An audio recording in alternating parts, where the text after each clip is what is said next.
Hey yo, it's your boy Los. Let's get it. All right, so as you can see, we are talking this afternoon about R. Swift's latest album, Golden. I'm gonna be straight with you from the beginning, right? I try to keep it honest with y'all all the time. I am a huge R. Swift fan. I have been for a number of years, for a number of different reasons. My first album of his that I actually my first hearing of him was, I can't find it, and I can't remember the name of it, but he was on Lamp Mode at the time, and it was, I think it was his first album on Lamp Mode.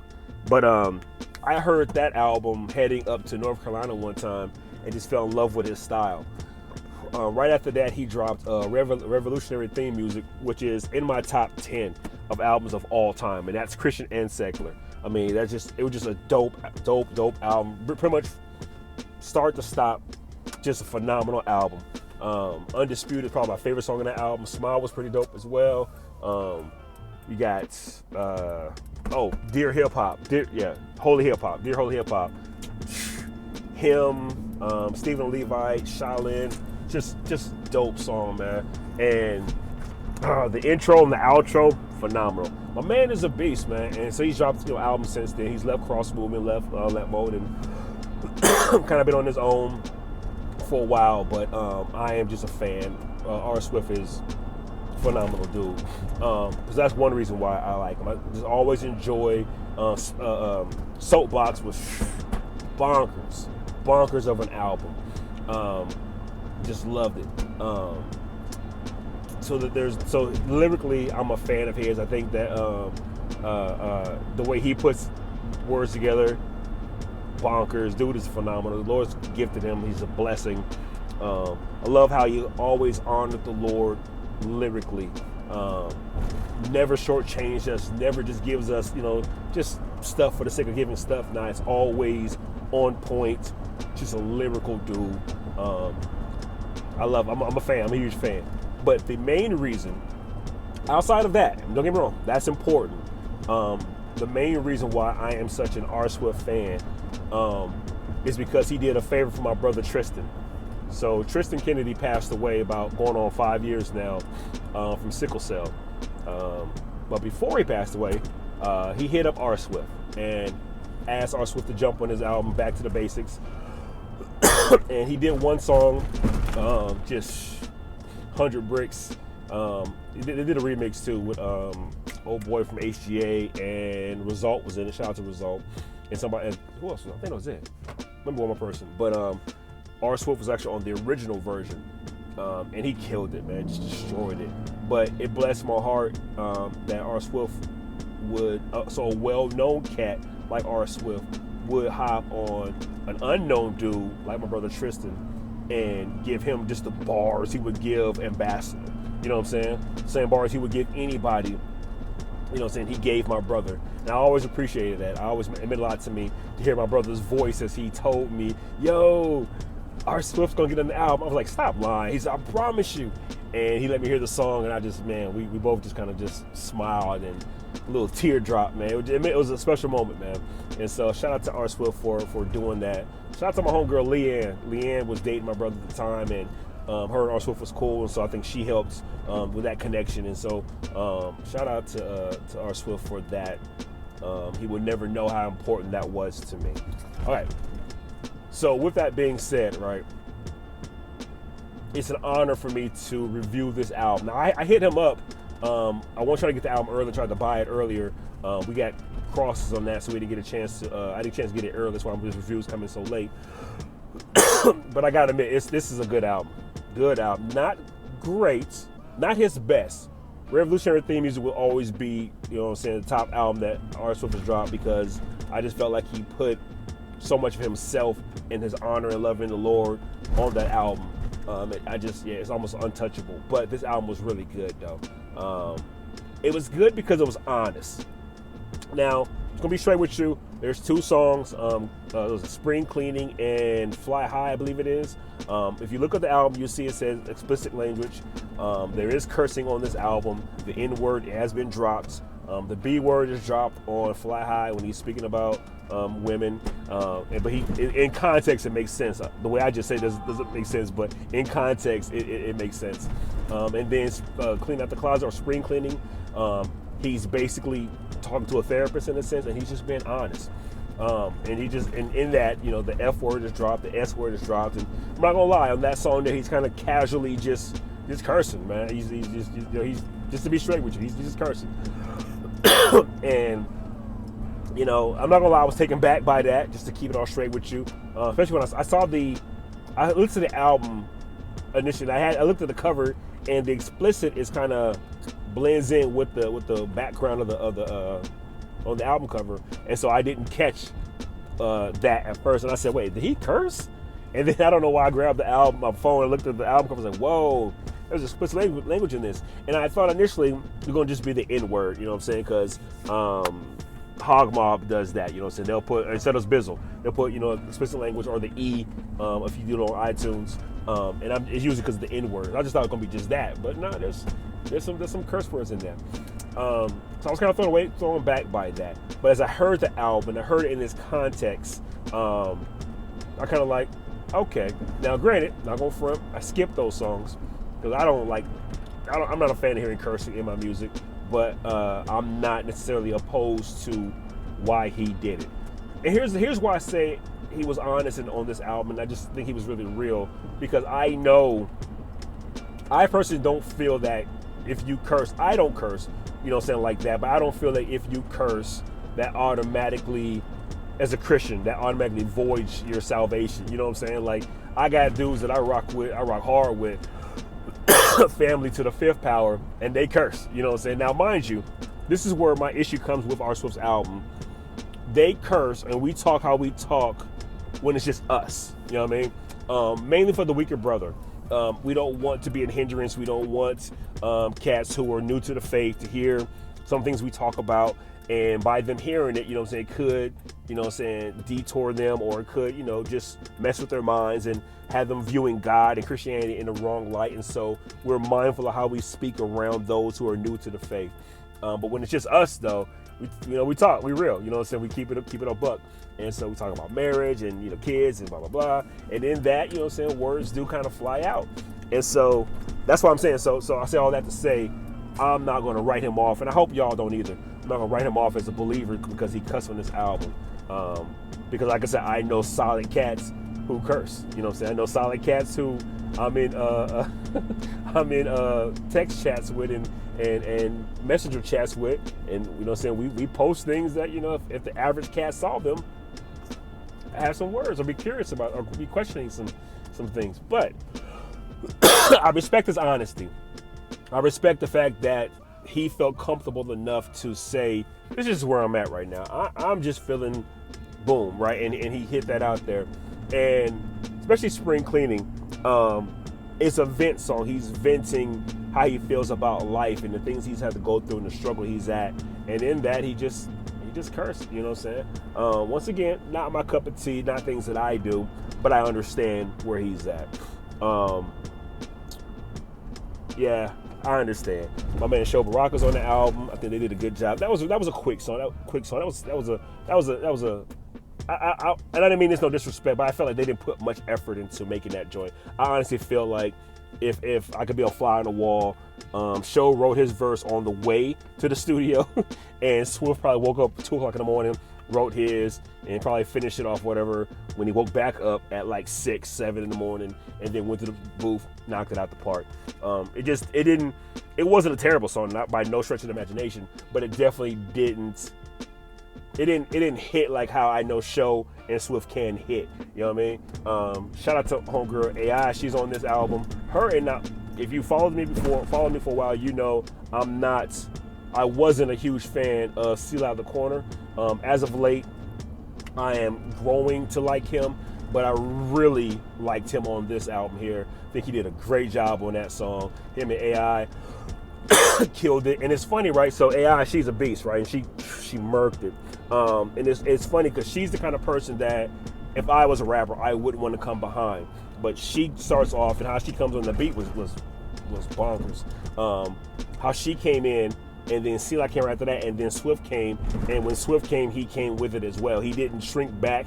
It wasn't like, you hear cats that, you got big name, you know what I'm saying, lyricists, they want to, give you okie dokes. They don't want to get, because they can't step to the plate. But Swift did his thing. Can't remember the name of the song, but I'll put it right here. But there is, right after that song there, right? So right after the song that AI is on, man, I ain't gonna lie to you. The very next song, this dude named, I think The South or something South, right? This cat, man, the beat comes in and the beat is hard, right? And he says something like, hey, or something. The way he says his first line, I was like, oh, he about to murk it. Man, it was so whack, bro. I ain't gonna lie to you. That dude was so whack, man. Like, I don't know what he was talking about. Like, for real. It's like he tried to, like, it's like, I felt like he forgot where he was at for a minute as he's rapping. So he's talking about some dude owed him money and he ran up on him, and dude went to Christianity, or he switched religions or something. I don't know, man. I heard the song a million times, so I know the song, but I don't know what he was talking about. All I know is it was whack. His flow was garbage. Just to be straight with you, man. Flow was garbage. And then what he was talking about was garbage. And I'm mad because that beat was so hard.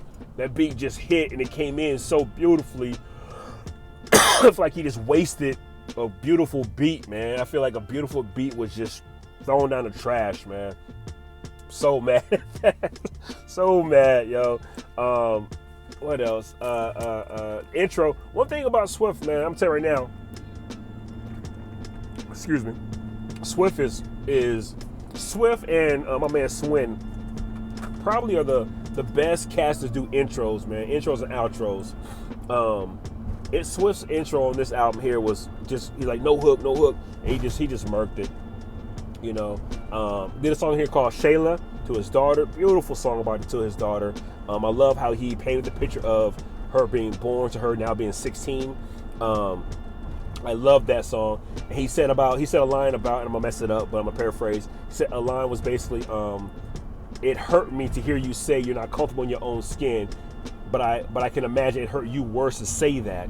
Man, I love that song. It was beautiful to me because I have, an 8-year-old or 7-year-old. She'll be 8 years old. Goodness gracious.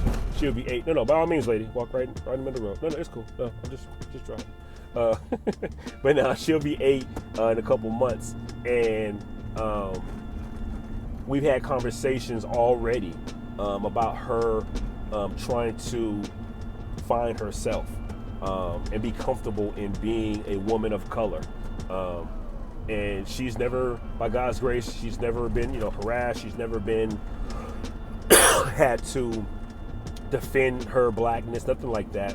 But just what she's around and what she is seeing has made her confused about what she is. And we've had to deal with had some very heavy conversations. And so hearing Swift talk to his daughter and encouraging his daughter was encouraging to me to continue on. I mean, I wasn't going to stop, but it was just beautiful to hear another black man talking to his black daughter about being black and how beautiful she is. It was encouraging. I praise God for that song. Like I said, just a great album. It's funny, right? So after Spring Cleaning, right? I feel like I've said that's on there a lot. But after Spring Cleaning, so mind you, he's cursing all through Spring Cleaning, and then not all through, but he's a lot. And then right after that, it's a beautiful song about the Lord, right? And and I was kind of like, when I first heard the album, I was thrown off. It's like, bro, you just like curse crazy, like. And then the very next song is "Lord, I Love You" type joint, you know what I mean? And so I was kind of thrown back, but what made me smile and say, okay, I feel you, is going back to what I said, the reality of, man, sometimes life just hits you. You find yourself saying things that others would automatically class as taboo, but I'm being real with you. I may curse a little bit, but don't get it twisted. My love for God is authentic. But there may be some words that from time to time that come out of my mouth you may not approve of. But don't get it twisted. I love God. Right? And that's what I got from that. You might not get that from that. I pray you do. But you know, I got that. So after I heard the song and I heard that, I was like, I kind of calmed down. I was like, yo, I'm with him on that. Once again, you know, I don't curse, but you know, so I'm not mad at the man for doing that. But great album. I've said it, a good album, very good album. Production was really good on this album, like really good, and yeah, there's a lot of gym bangers in here for me. I got it on my playlist, and I'm in the gym just getting it when these songs come on. Just a fan of this album, man. Salute, bro. Big fan. Once again, I want to reiterate, you know, if you got young cats, you know what I'm saying, I wouldn't advise parents letting their kids listen to this album. And here's the funny part, right? Swift has never been the youth group, you know what I'm saying, rapper. You know, like Lecrae them back in the day, that was them. You know what I'm saying? The guys you bring to the youth group. Swift has always, like, I think back, not mature conversation, but he's always been adult conversation, or maybe mature. I don't know. But it's never been the kiddie stuff. It's never been the, you know, under 17 type stuff. It's always been grown folk music, grown folk conversation. You know what I'm saying? So I would suggest staying with that. Another issue that I have, and it's not necessarily his fault, it's just a culture we live in. I really hate when Christian rappers say the N-word. Mainly because you got white cats listening to the albums, and you know what I'm saying, parents are saying, oh, they're Christians, so you can listen to them, go ahead. And then the kids saying the N-word, or the rapper saying the N-word, and then you got kids now saying the N-word. You know what I'm saying? And it's a slippery slope, man. And they're not necessarily saying it because they want to, you know, be disrespectful. They're just repeating lines. And in context and respect, when Swift does say it, he says it. Basically, the culture got us viewing ourselves as this. He's not necessarily just out spitting it, but he is saying it, you know what I'm saying, with the hope of explaining how we're being portrayed and how we should not be portrayed. But nevertheless, he says it. And, you know, here's the album, I'm kind of like, yo, I felt like you could have done a better job of not saying that while at the same time getting your point across. But, you know, it's cool. End of the day, man, huge fan of the album. Where I'm at, you might not agree with this here. I would say, once again, young cats, don't cop this. If you're white, don't cop this. Please don't cop it, man, because I promise you, I don't want you, man, to be on some, you know, N-word this, and then, well, Swift said, you know, nah, man, all this. I want you to keep all this, man. Look at how the Lord originally planned for it to look. That's not, you know. Anyways. Sorry. End of the day, man, praise God for this album. Very God-honoring album. Like I said, because he's honest. It's not the lamp mode Swift. Sorry, just be straight with you. It's not the lamp mode. If you know anything what I'm talking about from his old music, it's not the cross movement Swift either. The Lord is mentioned in this album. It's more of where the new term nowadays, and I'm not a big fan of this term, but this is where things are. It's a Christian doing music. It's not Christian hip hop. Just to be straight with you. Just know that Swift is a believer. He hasn't denied Christ. He's a believer. Just so happens that his music per se isn't saturated in what we would call Christian hip hop. It is what it is. You know what I'm saying? But if you're old enough and you got some color in your skin, man, go and cop that bad boy. Support the homie. You know what I'm saying? Do what you got to do. And yeah, I'm out. Grace.